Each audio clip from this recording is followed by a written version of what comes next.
uji Bonferroni, uji posok yang dipilih Bonferroni ini bisa Bonferroni bisa Tuke, ya, sama aja sih hasilnya. Kalau Tuke nanti tambahannya ada tabel silangnya. Nah ini untuk menelusuri yang berbeda itu kalau terjadi perbedaan ya, kalau terjadi hubungan ya, itu yang berbeda itu antar kelompok mana. Nah jadi kalau uji T independen, misalnya jenis kelamin dengan berat badan, begitu ada perbedaan yang signifikan, itu sudah jelas pasti yang berbeda berat badan itu antara laki-laki dan perempuan, karena hanya dua kategori.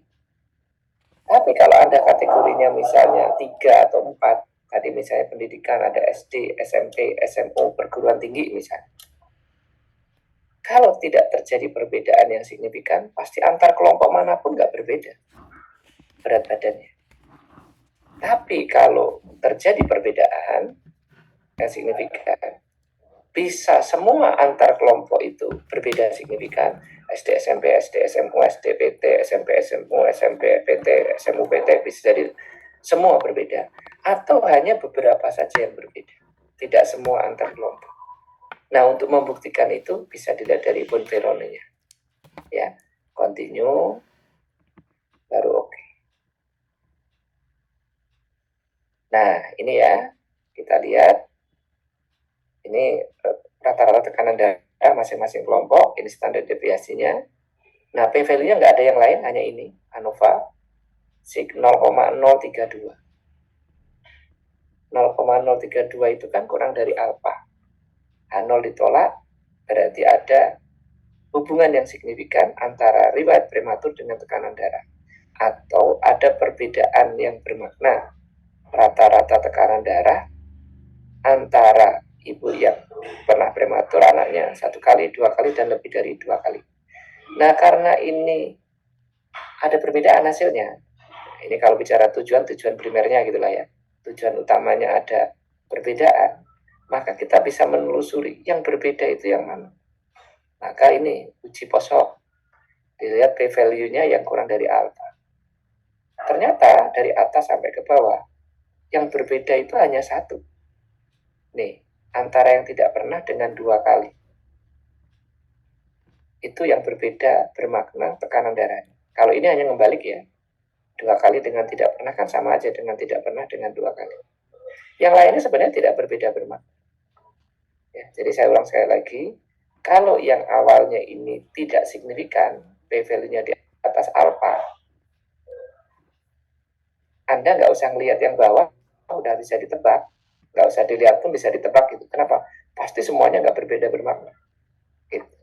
Tapi kalau yang utamanya ini hasilnya berbeda bermakna, maka bisa ditelusuri bahwa bisa jadi semuanya bermakna, kurang dari alfa di bawah sini.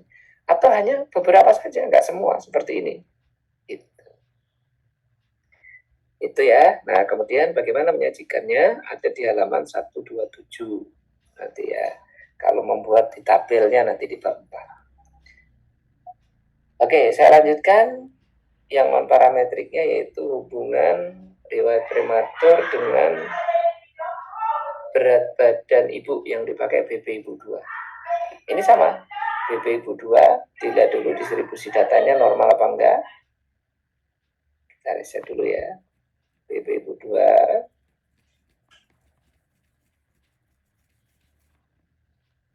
Nah, ini nilainya 0,534 dibagi 0,181. Ini lebih dari 2. Karena lebih dari 2, tidak normal distribusi datanya, maka kita menggunakan uji non-parametrik, yaitu uji Wilcoxon. Non-parametrik, nilai JC dialognya kita pilih. Nah, yang K, independent sample. Ya, ini halaman 129 nanti ya. Sama, yang numerik taruh di atas, di B2, yang bawahnya yang kategori riwayat prematur. Nah, di sini suruh memasukkan define range-nya. Nah, tadi kodenya 0 sampai 3 kan, 4 kategori. Continue. Oke. Kita bisa lihat hasilnya.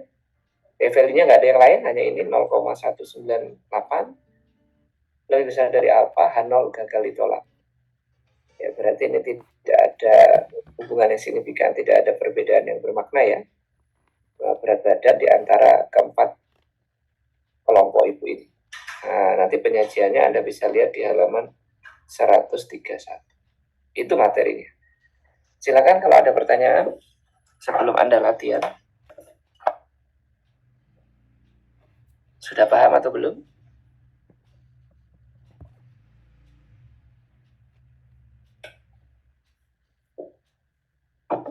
Paham, Bapak. Kalau paham latihannya, Anda menggunakan data satu kelas. Anda hubungkan variabel mana dengan mana yang kira-kira bisa menggunakan uji ANOVA atau uji Kruskal-Wallis. Anda lihat yang kategorinya lebih dari 2, Anda hubungkan dengan yang numerik. Nah, kira-kira mana? Itu aja latihannya. Kalau sudah, buat tabel dan interpretasinya.